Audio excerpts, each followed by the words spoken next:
Assalamu alaikum everyone. How is it going? In today's lecture video, I am going to discuss a topic from Master's Final Year for the students of English department.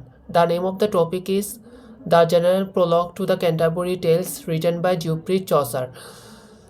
The general prologue was probably written early in the composition of the Canterbury Tales and offers an interesting comparison to many of the individual tales itself. Of course, it does not match up to the tales. We have them in a number of ways. The nun priest and the second nun are not described, and most significantly, the work we have it done reflect the host plan. For the starters, the pilgrimage only seems to go as far as Canterbury, and the narrator tells two tales on their with their pilgrims telling only a single tale.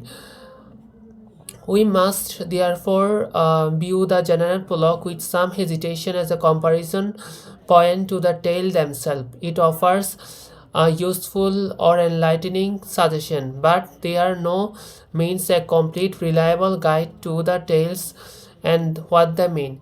What the general prologue offers in a brief, often very visual description in each pilgrim, focusing on details of their background as well as the key details of the clothing, their foods like and dislikes, and their physical features. The description fall within a common medieval tradition of portrait in verse.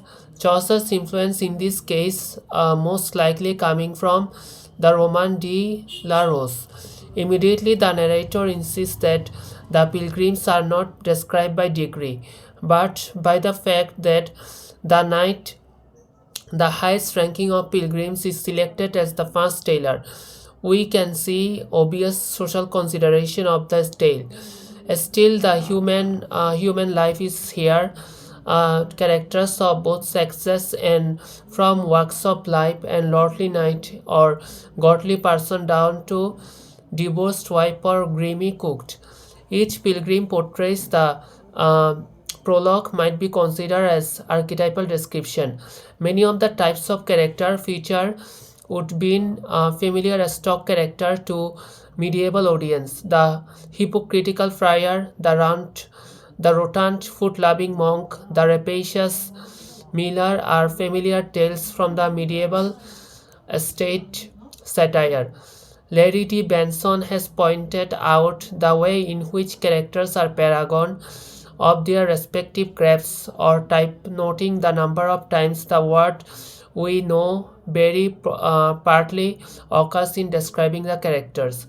Yet, what is key about the information provided by general prologue about the characters, many of whom do appears or archetypal, it is to be pieces of objective information. The information spoken by our narrator we are given throughout the tales. The tales themselves lastly told in words of the tellers or narrator himself insists in passage. The words stand for themselves and to interrupt them as they come from the pilgrim's mouth.